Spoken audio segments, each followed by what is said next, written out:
மிகவும் விருப்பத்தோடு வேதாராய்ச்சி நிகழ்ச்சிகளை கேட்கிற, எங்களுக்காக ஜெபிக்கிற அருமையான சகோதரனை சகோதரியே, கடந்த நிகழ்ச்சியிலே நாம் கிருபையினாலே விசுவாசத்தை கொண்டு ரட்சிக்கப்பட்டோம்.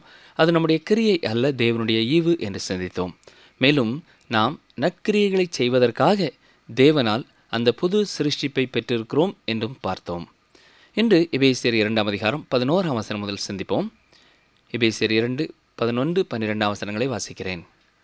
ஆனபடியினால் முன்னே மாம்சத்தின்படி புறஜாதியாராயிருந்து மாம்சத்தில் கையினாலே செய்யப்படுகிற விருத்த சேதனமுடையவர்களால் விருத்த சேதனமில்லாதவர்கள் எனப்பட்ட நீங்கள் அக்காலத்திலே கிறிஸ்துவை சேராதவர்களும் இஸ்ரவேலுடைய காணியாட்சிக்கு புறமானவர்களும் வாக்குத்தத்தத்தின் உடன்படிக்கைகளுக்கு அந்நியரும் நம்பிக்கை இல்லாதவர்களும் இவ்வுலகத்தில் தேவன் அற்றவர்களுமாய் இருந்தீர்கள் என்று நினைத்துக் கொள்ளுங்கள்.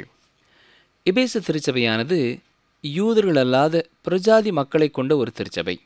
அங்கே யூதர்கள் மிக குறைவானவர்களாகவே இருந்தார்கள். யூதர் அல்லாதவர்களை விருத்த சேதனம் இல்லாதவர்கள் என்று குறிப்பிட்டார்கள். இப்படி அவர்களை கூறியது யார்? விருத்த சேதனம் பெற்றிருந்த யூதர்கள்தான். தேவன் யூதர்களுக்கும் மற்றவர்களுக்கும் ஒரு தெளிவான வேறுபாட்டை உண்டாக்கியிருந்தார். பெந்தேகோஸ்தே நாளிலே பரிசுத்த ஆவியானவர் வரும் வரை இந்த வித்தியாசம் மிக தெளிவானதாய் காணப்பட்டது. எல்லா ராஜ்யங்களின் மத்தியிலேயும் இஸ்ரவேல் மக்கள் குறிப்பிடப்பட்ட ஒரு நிலைமையிலே இருந்தார்கள்.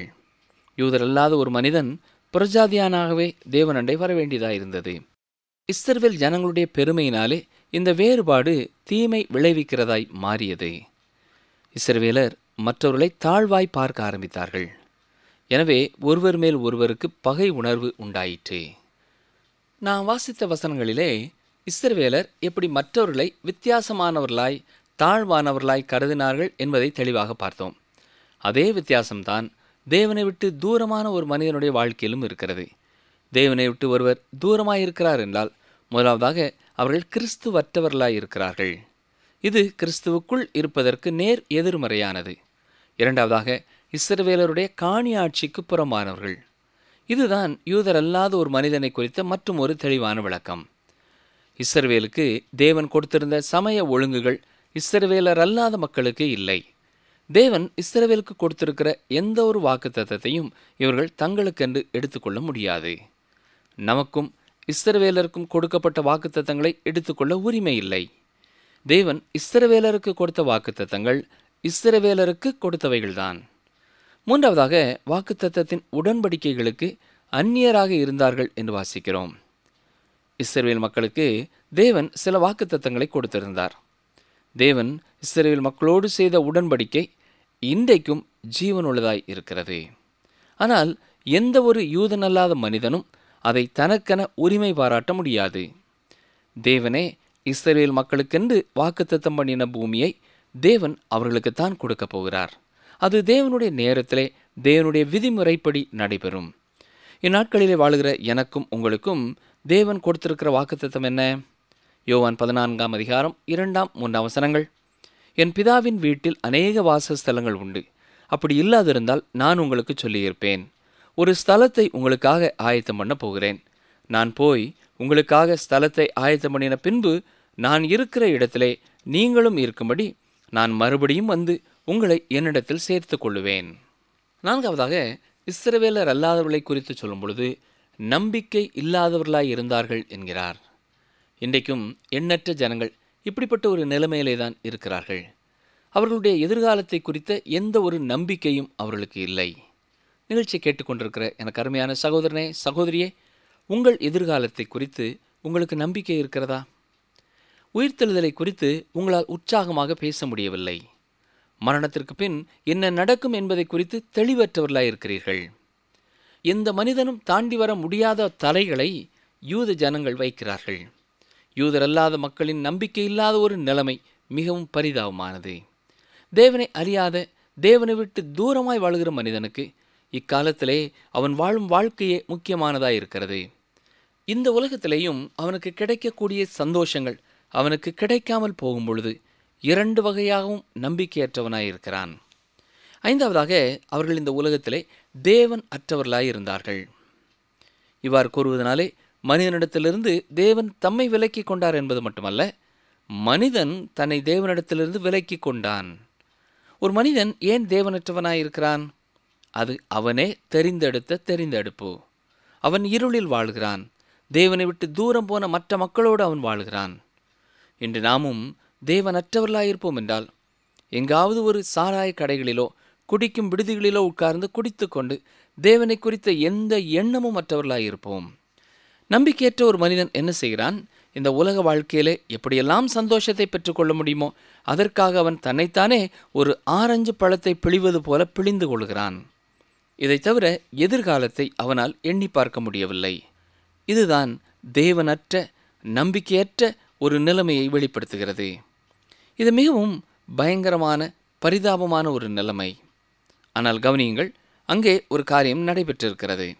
எபேசியர் 2:13, முன்னே தூரமாயிருந்த நீங்கள் இப்பொழுது கிறிஸ்து இயேசுவுக்குள் கிறிஸ்துவின் இரத்தத்தினாலே சமீபமானீர்கள். எருசலேம் தேவாலயத்திலே வெளிப்புறமாக இஸ்ரவேல் அல்லாத மக்களுக்கென்று ஒரு இடம் ஒதுக்கப்பட்டிருந்தது. அவர்கள் தேவாலயத்திற்குள்ளே வந்தாலும் மகா பரிசுத்த ஸ்தலத்தை விட்டு தூரமாகவே இருக்க வேண்டியது இருந்தது. ஆனால் கிறிஸ்துவுக்குள் வந்த ஒரு யூதனல்லாத மனிதனுக்கு எல்லாமே மாற்றம் பெற்று விடுகிறது. ஒரு காலத்திலே அவர்கள் கிறிஸ்துவற்றவர்களாய் இருந்தார்கள். இப்பொழுது அவர்கள் இயேசு கிறிஸ்துவுக்குள் இருக்கிறார்கள். எல்லா இடைவெளியும் தடை சுவர்களும் தகர்க்கப்பட்டு விட்டன. அவர்களும் இப்பொழுது உயர்வான ஒரு நிலைமைக்கு உயர்த்தப்பட்டு விட்டார்கள்.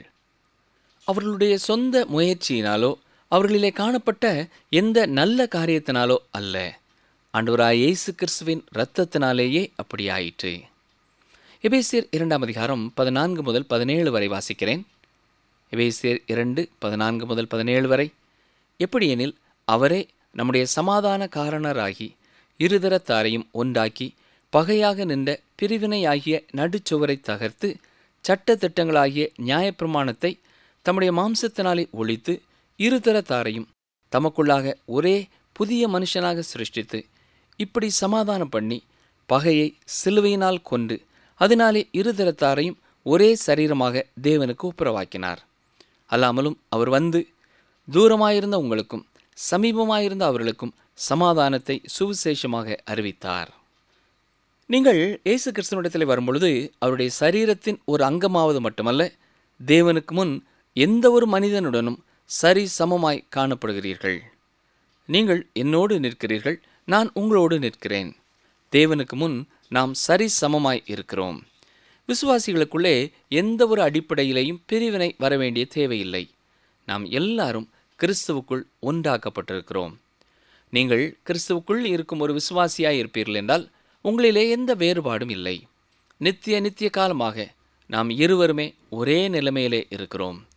அவ்வப்பொழுது நாம் ஒருவரோடு ஒருவர் பேசிக்கொள்வதிலே எந்த தவறும் இல்லை. இந்த வேத பகுதியிலே வேறுபாடாக சொல்லப்பட்டிருப்பது யூதர்களுக்கும் யூதர் அல்லாதவர்களுக்கும் இடையிலான வேறுபாட்டை குறித்து சொல்லப்பட்டிருக்கிறது. அவர்கள் இருவருக்கும் இடையிலே இயேசு கிறிஸ்துவே சமாதானத்தை உண்டு பண்ணியிருக்கிறார். மத்தியில் இருந்த சுவரானது, வேலியானது, பகையானது இப்பொழுது உடைத்து நொறுக்கப்பட்டு விட்டது. அவர் புதிய ஒரு மனிதனை சிருஷ்டித்திருக்கிறார். நாம் எல்லாரும் கிறிஸ்துவுக்குள்ளே ஒன்றாயிருக்கிறோம். அவரே அந்த சமாதானத்தை உண்டு பண்ணியிருக்கிறார். தேவனோடு சமாதானம் பெற்றிருக்கிற நமக்குள் எப்பொழுதும் சமாதானமே இருக்க வேண்டும். தேவனுடைய ஒப்புரவாக்குதல் ஏற்கனவே பரிபூர்ணமானதாக இருக்கிறது. நீங்கள் வர ஆயத்தமாயிருப்பீர்கள் என்றால் அவர் உங்களை ஏற்றுக்கொள்ள ஆயத்தமாயிருக்கிறார். எனவேதான் கொடுக்கப்படும் செய்தி என்ன? 2 கொரிந்தியர் 5:20 நாம் வாசிக்கும் பொழுது, ஆனபடியினாலே தேவனானவர் எங்களை கொண்டு புத்தி சொல்கிறது போல நாங்கள் கிறிஸ்துவுக்காக ஸ்தானாபதிகளாயிருந்து தேவனோடே ஒப்புரவாகுங்கள் என்று கிறிஸ்துவின் நிமித்தம் உங்களை வேண்டிக் கொள்கிறோம் என்கிறார். நீங்கள் தேவனோடு ஒப்புரவாகும் பொழுது புதிய ஒரு சரீரத்திற்குள்ளே கொண்டு வரப்படுகிறீர்கள். ஒரு ஐக்கியத்திற்குள்ளே கொண்டு வரப்படுகிறீர்கள். அதுதான் விசுவாசிகளின் ஐக்கியம். அந்த ஐக்கியத்திற்குள்ளே யூதன் என்றோ கிரேக்கன் என்றோ யூதன் அல்லாதவன் என்றோ எந்த ஒரு வித்தியாசமும் இல்லை. சரீரத்தின் நிறம் எதுவாக இருந்தாலும் பிரச்சனை இல்லை. நாம் எல்லாரும் கிறிஸ்துவில் ஒன்றாயிருக்கிறோம். எனவே நமக்குள்ளே ஒரு சமாதானம் காணப்பட வேண்டும். இந்த வேத பகுதிகளிலே முக்கியத்துவப்படுத்தப்படுவது இயேசு கிறிஸ்துவாகிய நபரே. அவர் சிலுவையின் மூலமாக தேவனோடு நமக்கு ஒரு சமாதானத்தை ஏற்படுத்தினது மட்டுமல்ல, அவரை விசுவாசித்த எல்லாரும் அவருக்குள்ளே வைக்கப்பட்டிருக்கிறோம். புதிய மனிதர்களாய் இருக்கிறோம். ஆதியிலே தேவனே யூதர்களுக்கும் யூதர் அல்லாதவர்களுக்கும் இடையிலே ஒரு வித்தியாசத்தை ஏற்படுத்தினார்.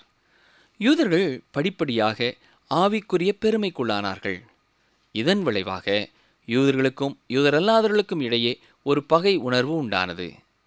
இப்பொழுது ஒரு யூதனும் யூதனல்லாத ஒரு மனிதனும் கிறிஸ்துவிலே வைக்கப்படும் பொழுது அவர்கள் சமாதானம் பெற்றவர்களாயிருக்கிறார்கள்.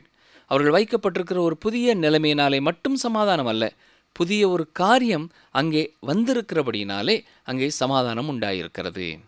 இதை குறித்து பவுல் அப்போஸ்தலன் சொல்லும் பொழுதுதான் புதிய மனிதன் என்று கூறுகிறார். இந்த காரணத்தினாலே தான் பவுல் கொரிந்து சபையாருக்கு எழுதும் பொழுதும் இவ்விதமாய் எழுதியிருக்கிறார். வாசிக்கிறேன். 1 கொரிந்தியர் 10:33. நீங்களும் யூதருக்கும் கிரேக்கருக்கும் தேவனுடைய சபைக்கும் இடரலற்றவர்களாயிருங்கள். சபை என்பதுதான் ஒரு புதிய மனிதன். யூதர் அல்லாதவர்கள் யூதருடைய நிலைமைக்கு உயர்த்தப்பட்டிருக்கிறார்கள் என்பதல்ல, தேவன் இருவரையும் ஒரு உயர்வான நிலைமைக்கு உயர்த்தி இருக்கிறார்.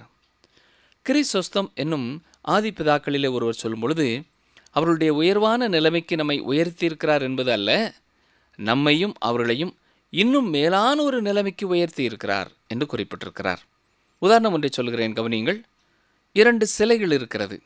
ஒன்று வெள்ளியினாலே செய்யப்பட்ட சிலை, மற்றும் ஒன்று ஈயத்தினாலே செய்யப்பட்ட சிலை. இந்த 2 சிலைகளும் உருக்கப்படுகிறது. உருக்கப்பட்ட அந்த சிலைகள் பொன்னாக செய்யப்படுகிறது. இவ்வாறாக தேவன் அந்த 2ஐயும் ஒன்றாக்கினார். பிரியமானவர்களே, யூதர்களும் யூதரல்லாதவர்களும் எப்படி ஒன்றாக்கப்பட்டார்கள் என்பதற்கு இது மிக உன்னதமான ஒரு உதாரணமாகும். சிலர் உலகத்திலே எல்லாரும் சகோதர சகோதரிகள் என்று கூறுவார்கள். ஆனால் உண்மையான ஒரு சகோதரத்துவம் யார் யாரெல்லாம் கிறிஸ்துவுக்குள் இருக்கிறார்களோ அவர்களுக்குள் உண்டாயிருக்கிறது. ஒரு மனிதனுடைய தோல் மிக மிக வெண்மையானதாக இருக்கலாம், என்றாலும் அவன் தேவனுடைய பிள்ளையாக இல்லை என்றால் அவன் என்னுடைய சகோதரன் அல்ல. மற்றும் ஒரு சகோதரன் நடு இரவை போல கருப்பாய் இருக்கலாம், ஆனால் அவன் ஒரு கர்த்தருடைய பிள்ளையாய் இருப்பான் என்றால் அவனே என்னுடைய சகோதரன். நாங்கள் இருவரும் புதிய ஒன்றை உடையவர்களாய் இருக்கிறோம். நாங்கள் கிறிஸ்துவுக்குள் இருக்கிறோம். பிரியமானவர்களே, இதுதான் ஒரு கட்டிடம். இதுதான் தேவனுடைய ஆலயம். தேவனே இப்படிப்பட்ட ஒரு ஆலயத்தை கட்டி கொண்டு இருக்கிறார். எனவே யூதர் அல்லாதவர்கள் யூதருடைய நிலைமைக்கு உயர்த்தப்பட்டார்கள் என்று சொல்லாமல் ஒரு யூதன் அல்லாத ஒரு மனிதனுடைய நிலைமைக்கு கீழே கொண்டு வரப்பட்டான்.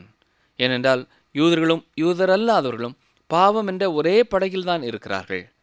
உலகத்தில் உள்ள நாம் எல்லாருமே பாவம் என்பதின் அடிப்படையிலே சகோதர சகோதரிகளாய் இருக்கிறோம். எல்லாரும் ஆதாமின் பிள்ளைகளாய் இருக்கிறோம். இதைத்தான் ரோமர் 3:9 பவுல் சொல்லும் பொழுது, ஆனாலும் என்ன, அவர்களை பார்க்கிலும் நாங்கள் விசேஷித்தவர்களா? எவ்வளவேனும் விசேஷித்தவர்கள் அல்ல. யூதர் கிரேக்கர் யாவரும் பாவத்திற்குட்பட்டவர்கள் என்பதை முன்பு திருஷ்டாந்தப்படுத்தினோமே என்று சொல்லியிருக்கிறார். நாம் எல்லாரும் இதே நிலைமையிலே தான் இருந்தோம். இங்கே சமாதானம் என்று சொல்லப்படுவது யூதர்களுக்கும் கிரேக்கர்களுக்கும் இடையே உண்டான சமாதானம். யூதர்களும் கிரேக்கர்களும் பாவிகளாக கிறிஸ்துவண்டை வரும்பொழுது அவர்கள் புதிய ஒரு சிருஷ்டியாக்கப்படுகிறார்கள், புதிய மனிதர்களாக்கப்படுகிறார்கள், கிறிஸ்துவின் சரீரமாகிறார்கள், பரிசுத்த ஆவியானவர் வாசம் பண்ணும் ஆலயமாகிறார்கள். மோசேயின் ஆசரிப்பு கூடாரத்தை தொடர்ந்து கட்டப்பட்ட பழைய ஏற்பாட்டு தேவாலயம் யூதர்களுக்கு கிரேக்கர்களுக்கென்று வித்தியாசமான இடத்தை கொண்டதாய் இருந்தது. ஆனால் கிறிஸ்து தம்முடைய மரணத்தினாலே அந்த மூடு தரைகளை எல்லாம் அகற்றி அவரே வழியாக மாறினார், அவரே சத்தியமாக மாறினார், அவரே ஜீவனாக மாறினார். இப்பொழுது நாம் கிறிஸ்துவின் மூலமாக நேராக பிதாவாகிய தேவனுடைய பிரசன்னத்திற்குள்ளே கடந்து வருகிறோம். அவர் அண்டை வரும் ஒவ்வொருவரும் வித்தியாசமாக்கப்பட்ட நிலைமையிலிருந்து எடுக்கப்பட்டு கிறிஸ்துவிலே ஒன்றாக வைக்கப்படுகிறார்கள். சிலுவையிலே எல்லா தடைகளும் தகர்த்தெறியப்பட்டு விட்டது. சுவிசேஷம் எல்லாருக்கும் பிரசங்கிக்கப்பட்டது. இது எத்தனை அருமையான ஒரு காட்சி இல்லையா? எபேசியர் 2:18 அந்தபடியே நாம் இருதரத்தாரும் ஒரே ஆவியினாலே பிதாவினிடத்தில் சேரும் சிலாக்கியத்தை அவர் மூலமாய் பெற்றிருக்கிறோம். நன்றாக கவனித்தீர்களா? இதிலே திருத்துவத்தை நாம் பார்க்கிறோம். ஆவியினாலே பிதாவினிடத்திலே அவர் மூலமாய் என்று சொல்லப்பட்டிருக்கிறது. இந்த அவர் மூலமாய் என்பது இயேசு கிறிஸ்துவை குறித்து கூறுகிறது. சிலுவை அடிவாரத்திலே யூதரானாலும் கிரேக்கரானாலும் பாவிகள் என்னும் ஒரே வரிசையிலே நிற்கிறார்கள். மட்டுமல்ல, கிறிஸ்துவின் மூலமாய் இருவரும் தேவனை கிட்டிச் சேருவதற்கு சம நிலைமையிலே இருக்கிறார்கள். இது எந்த ஒரு மனிதனுக்கும் மேன்மையான ஒரு சிலாக்கியம். ரோமர் 5 பவுல் மிக தெளிவாக விசுவாசத்தினாலே நீதிமானாக்கப்படுவது எல்லாருக்கும் கிடைக்கும் ஒரு சிலாக்கியம் என்று கூறியிருக்கிறார். தேவனிடத்திலே கிறிஸ்து மூலமாக நாம் சேரக்கூடியவர்களாய் இருக்கிறோம். அது மிக அற்புதமானது பிரியமானவர்களே. இவ்வாறு கூறுவதனாலே தேவனுடைய பிரசன்னத்திற்குள்ளே நாம் துரிதமாக ஓடிவிடலாம் என்பதல்ல. இயேசு கிறிஸ்து மூலமாய் தேவனை கிட்டிச் சேரும் சிலாக்கியத்தை பெற்றுக் கொள்ளுகிறோம். எந்த ஒரு விசுவாசியும் மற்றொரு விசுவாசியைப் போலவே தேவனை கிட்டிச் சேருவதற்கு சம உரிமை பெற்றவனாய் இருக்கிறான். டிரான்ஸ்வர்ல்ட் ரேடியோ ஊழியங்களுக்காக நீங்கள் ஜெபிக்க வேண்டும் என்று சொல்லும் பொழுது ஒரு சிலருக்கு மட்டும் கொடுக்கப்படும் அழைப்பு அல்ல. நாம் எல்லாரும் கிறிஸ்துவுக்கு முன் ஒரே நிலைமையிலே இருக்கிறபடினாலே நாம் எல்லாரும் ஒரே விதமாக இந்த கர்த்தருடைய ஊழியத்திற்காக ஜெபிக்கலாம் என்பதற்காகத்தான் நீங்கள் இந்த ஊழியங்களுக்காக ஜெபியுங்கள் என்று கேட்டுக்கொள்ளப்படுகிறீர்கள். எபேசியர் 2:19-20 வசனங்களை கவனியுங்கள். ஆகையால் நீங்கள் இனி அந்நியரும் பரதேசிகளுமாயிராமல் பரிசுத்தவான்களோடே ஒரே நகரத்தாரும் தேவனுடைய வீட்டாருமாய் இருந்து. அப்போஸ்தலர், தீர்க்கதரிசிகள் என்பவருடைய அஸ்திபாரத்தின் மேல் கட்டப்பட்டவர்களுமாயிருக்கிறீர்கள். அதற்கு இயேசு கிறிஸ்து தாமே மூலை கல்லாயிருக்கிறார். பவுல் அப்போஸ்தலன் யூதரல்லாத விசுவாசிகளை பார்த்து, ஒரு காலத்திலே அவர்கள் எல்லாரும் தேவனை விட்டு பிரிக்கப்பட்டவர்களாக அந்நியர்களாக இருந்தாலும் இப்பொழுது அவர்கள் இருக்கிற நிலைமையிலே என்றென்றும் இருக்கப் போகிறார்கள் என்பதை குறித்து உறுதியளிக்கிறார். இனி அவர்கள் அந்நியர்கள் அல்ல, பரதேசிகளும் அல்ல, பரிசுத்தவான்களோடு கூட ஒரே நகரத்தாராக தேவனுடைய வீட்டாராக இருக்கிறார்கள். பரிசுத்தவான்கள் என்று சொல்லும் பொழுது இது பழைய ஏற்பாட்டு பரிசுத்தவான்களை குறித்து சொல்லவில்லை. கிரேக்க விசுவாசிகளும் புதிய ஏற்பாட்டு யூத விசுவாசிகளோடும் கூட கிறிஸ்துவின் சரீரத்தின் அங்கமாயிருக்கிறார்கள். அவர்கள் அடிமைகள் அல்ல, தேவனுடைய வீட்டாராய் தேவனுடைய குடும்பத்தாராய் இருக்கிறார்கள். அவர்களும் அவருடைய அருமையான பிள்ளைகளாய் இருக்கிறார்கள். 1 யோவான் 2:12 வாசிக்கிறேன். பிள்ளைகளே, அவருடைய நாமத்து நிமித்தம் உங்கள் பாவங்கள் மன்னிக்கப்பட்டிருக்கிறதுனால் உங்களுக்கு எழுதுகிறேன். நாம் எல்லாரும் சிறு பிள்ளைகள். இது புதிய ஒரு உறவு, பழைய ஏற்பாட்டிலே சொல்லப்படாத ஒரு உறவு. தேவனுடைய இருதயத்திற்கு ஏற்றவன் என்று கூறப்பட்ட தாவீதும் கூட என் தாசனாகிய தாவீது என்றுதான் அழைக்கப்பட்டார். 2 சாமுவேல் 7:8 இதை பார்க்கிறோம். தேவன் மோசே குறித்து சொல்லும் பொழுது கூட என் தாசனாகிய மோசே என்றுதான் கூறியிருக்கிறார். எண்ணாமும் 12:7 நாம் பார்க்கலாம். இங்கே ஒரே நகரத்தார் என்று சொல்லும் பொழுது உலகத்தில் உள்ள எருசலேமை குறித்து அது சொல்லவில்லை, பரலோகத்தை குறித்து அது கூறுகிறது. பிலிப்பியர் 3:20 பவுல் சொல்லும் பொழுதும் நம்முடைய குடியிருப்போ பரலோகத்தில் இருக்கிறது, அங்கே இருந்து கர்த்தராகிய இயேசு கிறிஸ்து என்னும் இரட்சகர் வர எதிர்பார்த்து கொண்டு இருக்கிறோம் என்று கூறியிருக்கிறார். ஆம் பிரியமானவர்களே, நாம் அப்போஸ்தலர், தீர்க்கதரிசிகள் என்பவருடைய அஸ்திபாரத்தின் மேலே கட்டப்பட்டிருக்கிறோம். இது மிக முக்கியமானது. இவ்வாறு சொல்லும் பொழுது அவர்கள் அந்த அஸ்திபாரம் அல்ல, அந்த அஸ்திபாரத்தை போட்டவர்கள். உலகத்தில் இருக்கும் திருச்சபையானது அப்போஸ்தலர்களுடைய சித்தாந்தங்களை கொண்டே கட்டி எழுப்பப்பட்டது. அப்போஸ்தலர் நடபடிகளின் புத்தகம் 2:42 வாசிக்கிறேன். அப்போஸ்தலர் 2:42. அவர்கள் அப்போஸ்தலருடைய உபதேசத்திலும் அந்யோன்யத்திலும் அப்பம் பிட்குதலிலும் ஜெபம் பண்ணுதலிலும் உறுதியாய் தரித்திருந்தார்கள். இங்கே தீர்க்கதரிசிகள் என்று சொல்லப்படுவது பழைய ஏற்பாட்டு தீர்க்கதரிசிகளை குறித்து சொல்லப்படவில்லை, புதிய ஏற்பாட்டு தீர்க்கதரிசிகளை குறித்து கூறுகிறது. 3வது அதிகாரத்திற்கு வரும்பொழுது இதை குறித்து இன்னும் தெளிவாக நாம் கற்றுக்கொள்ளலாம். நான் வாசித்தது போல கிறிஸ்துவே மூலை கல்லாய் இருக்கிறார். எனவேதான் 1 கொரிந்தியர் 3:15 பவுல் சொல்லும் பொழுது இயேசு கிறிஸ்துவை அல்லாமல் வேறு அஸ்திபாரத்தை போட ஒருவனாலும் கூடாது என்று எழுதியிருக்கிறார். இதே சத்தியத்தை தான் பேதுரு தனது நிருபத்திலே இவ்விதமாய் எழுதியிருக்கிறார். கவனிங்கள், 1 பேதுரு 2:6-8 வாசிக்கிறேன். அந்தபடியே இதோ தெரிந்து கொள்ளப்பட்டதும் விலையேற பெற்றதுமாயிருக்கிற மூலைக்கல்லை சீயோனில் வைக்கிறேன், அதன் மேல் விசுவாசமாயிருக்கிறவன் வெட்கப்படுவதில்லை என்று வேதத்திலே சொல்லியிருக்கிறது. ஆகையால் விசுவாசிக்கிற உங்களுக்கு அது விலையேற பெற்றது. கீழ்ப்படியாமல் இருக்கிறவர்களுக்கோ வீட்டை கட்டுகிறவர்களால் தள்ளப்பட்ட பிரதான மூலைக்கல்லாகிய அந்த கல் இடறுதற்கேதுவான கல்லும் விழுதற்கேதுவான கண்மலையுமாயிற்று. அவர்கள் திருவசனத்திற்கு கீழ்ப்படியாதவர்களாயிருந்து இடறுகிறார்கள், அதற்கென்றே நியமிக்கப்பட்டவர்களாயும் இருக்கிறார்கள். இங்கேயும் பேதுரு அப்போஸ்தலன் இயேசு கிறிஸ்துவே தலைக்கல்லாய் இருக்கிறார் என்பதை நினைப்பூட்டுகிறார். இதைத்தான் மத்தேயு எழுதின சுவிசேஷம் 16:18 இயேசு பேதுருவினிடத்திலே கூறினார். இந்த கல்லின் மேல் என் சபையை கட்டுவேன் என்பது அவர் தன்னை குறித்து சொன்ன காரியமே அன்றி பேதுருவை குறித்து சொல்லவில்லை. கிறிஸ்துவே மூலைக்கு தலைக்கல்லாய் இருக்கிறார். ஜெபிப்போமா? எங்களை நேசிக்கிறீங்களா அன்பின் ஆண்டவரே, நாங்கள் நற்செயல்களை செய்யும்படியாக புது சிருஷ்டிகளாக உண்டாக்கப்பட்டவர்கள் மட்டுமல்ல, உம்மை இரட்சகராக ஏற்றுக்கொண்ட எல்லாரோடும் கூட ஒரே குடும்பமாய் இருக்கிறோம். இன்றைக்கும் விசுவாசிகள் என்று தங்களை சொல்லிக் கொள்கிற எந்த ஒரு ஐக்கியத்திலேயும் பிரிவினைகள் ஏற்படாதபடி உமக்கு முன் நாங்கள் எல்லாரும் சமம் என்பதை உணர்ந்தவர்களாக வாழ நேரே கிருபையை தாரும். எந்த ஒரு விசுவாசியும் மற்றொரு விசுவாசியை தாழ்வாக எண்ணாமல், அல்லது எந்த ஒரு விசுவாசியும் தன்னை குறித்து பெருமை பாராட்டாமல், இந்த நிகழ்ச்சியை கேட்டுக்கொண்டிருக்கிற எல்லாரும் கிறிஸ்துவிலே நாங்கள் இணையானவர்கள் என்ற உணர்வோடு கூட ஒருவருக்காக ஒருவர் ஜெபிக்கிறவர்களாக, ஒருவருக்கொருவர் உதவி செய்கிறவர்களாக, ஒருவரை ஒருவர் நேசிக்கிறவர்களாக இணைந்து உம்முடைய நாமத்தை மகிமைப்படுத்துகிறவர்களாய் வாழ நீரே கிருபை செய்யும். இந்த அடிப்படை சத்தியங்களை மனதிலே பதித்தவர்களாக எந்த சமுதாயத்திலே நாங்கள் வாழ்ந்தாலும் உமக்கு உண்மை உள்ள சாட்சிகளாய் வாழ நீரே கிருபை செய்யும். மீட்பர் இயேசு கிறிஸ்துவின் நாமத்தினாலே மனத்தாழ்மையோடு வேண்டிக் கொள்கிறோம் பிதாவே. ஆமேன்.